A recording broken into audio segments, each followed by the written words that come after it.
করা হয়েছে যেটা আমি ডিসক্লোজ করতে চাচ্ছি না, এটা আমি বললাম এটা খুবই স্পেশাল একটা কাজ, এটা সময় হলে আসলে সবাই দেখতে পারবে। আর তাছাড়া আমার ওটিটির জন্য দুটো ওটিটির কথা হচ্ছে, একটা হচ্ছে বঙ্গর, আরেকটা আমি এখনও বলবো না। এই দুটার জন্য আমার কাজ করা হবে, সামনে শুটিং আছে। এছাড়া ঈদের বেশ কিছু নাটকের প্ল্যান আছে, সেগুলো হচ্ছে একটা টিভিসি শ্যুট করার জন্য দেশের বাইরে যাবো।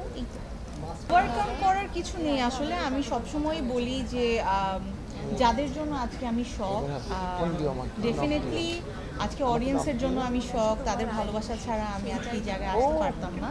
তারা আমাকে ভালোবাসে দেখেই আমি আজকে শখ। যারা আমাকে ভালোবাসে, এটা আমি সবসময় বিলিভ করি যে আমাকে তখনও যেমন ভালোবেসেছে এখনও ভালোবাসবে। আর কাজের জায়গায় আমি খুবই ডেডিকেটেড, আমার কাজের প্রতি অনেস্টির জায়গা থেকে আমি বলতে পারি যে আমি যদি অনেস্টি দিয়ে কাজ করি, আমার যদি ডেডিকেশন থাকে, তাহলে আমি আবারও আমার ওই জায়গাতেই থাকবো, হয়তো আরও বেটার কোনো জায়গায় যাব।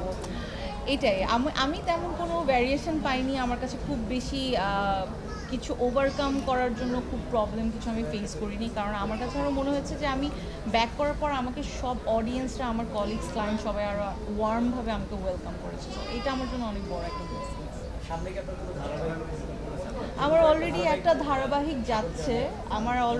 ধারাবাহিক যাচ্ছে, সেটা হচ্ছে ইমরাউল রাফাতের অলৌকিক পরিবার। এই ধারাবাহিকটা খুব ইন্টারেস্টিং আমি বলবো, কারণ এই ধারাবাহিকটার প্রত্যেকটা এপিসোড আসলে এক একটা করে গল্প।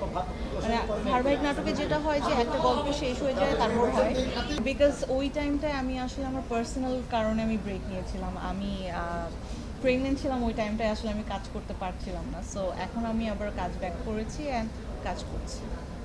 ওই ভিডিওটা আসলে এমনিতেই করা হয়েছে, আমার অনেক দিন যাবত আসলে, আমি তো ছোটোবেলা থেকেই নাচ করি, আমি নাচের মেয়ে, আমি ক্লাসিক্যাল ডান্সার,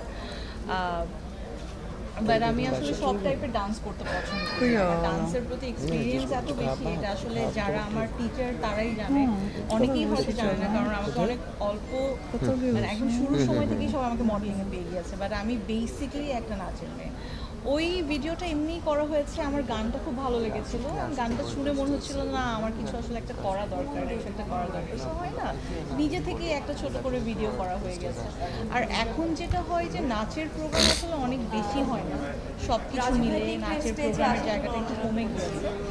বাট আমার সাইড থেকে আমি যেটা চেষ্টা করছি যে নিজের চর্চাটা যেন ঠিক থাকে, এই জন্য নিজে একটু একটু করে ভিডিও করে এটা আপলোড করা, বা এছাড়া আমাদের ক্লাসিক্যাল যেসব নাচের প্রোগ্রামগুলো হয় শিল্পকলা একাডেমিতে অথবা আউট অফ কান্ট্রি, ওইসব জায়গাগুলোতে যে আসলে পারফর্ম করা হয়। Feeling really good. আমি আসলে অনেক আগে থেকেই মিরর ফ্যামিলির সাথে আছি কানেক্টেড, একদম শুরু থেকে। হ্যাঁ, আজকে মিররের যে wedding festival and lifestyle expo যেটা চলছে, এটার জন্য খুবই ভালো লাগছে, কারণ এখানে এসে দেখছি এত এত এত বেশি গ্র্যান্ড সব আয়োজন করা। থ্যাঙ্কস টু রাজু ভাই, অনেক সুন্দর করে আয়োজনটা করেছে। আর প্রত্যেকটা স্টল আমি আসলে ঘুরে ঘুরে দেখলাম, একটার থেকে, হ্যাঁ হ্যাঁ সবগুলো স্টল দেখা হচ্ছে, একটার থেকে একটার কালেকশন সুন্দর। আমি তো লিটারালি কনফিউজ হয়ে যাচ্ছিলাম যে আসলে যারা আসলে অলরেডি কয়টা কেনা হয়ে গিয়েছে আপুর স্টল থেকে, নাকি ভাবছেন যে কোনটা রেখে এখনো কেনা হয়নি, আমি জাস্ট ভিজিট করে দেখেছি। খুবই সুন্দর, আমার কাছে জুয়েলারির কালেকশনসগুলো অনেক বেশি ভালো লেগেছে, আমি জুয়েলারি অনেক পছন্দ করি, সো এই তো ভালো লাগছে। তো আপু নেক্সট আমরা কোনো কাজ দেখতে পাচ্ছি বিয়ে সংক্রান্ত, আই মিন যেহেতু আমাদের ওয়েডিং সিজন যাচ্ছে, ওয়েডিং সিজনের উপর কোনো একটা series, movie or anything? Wedding এর উপর ঠিক আমি বলতে পারছি না এখনো, বাট আমার সামনে দুটো ওটিটিতে কাজ আসছে। আর একটা সারপ্রাইজ আছে যেটা আমি এখনো বলতে চাচ্ছি না, হ্যাঁ ডিসক্লোজ করতে চাচ্ছি না, এটা আসলে সময় আসলে সবাই দেখতে পারবে।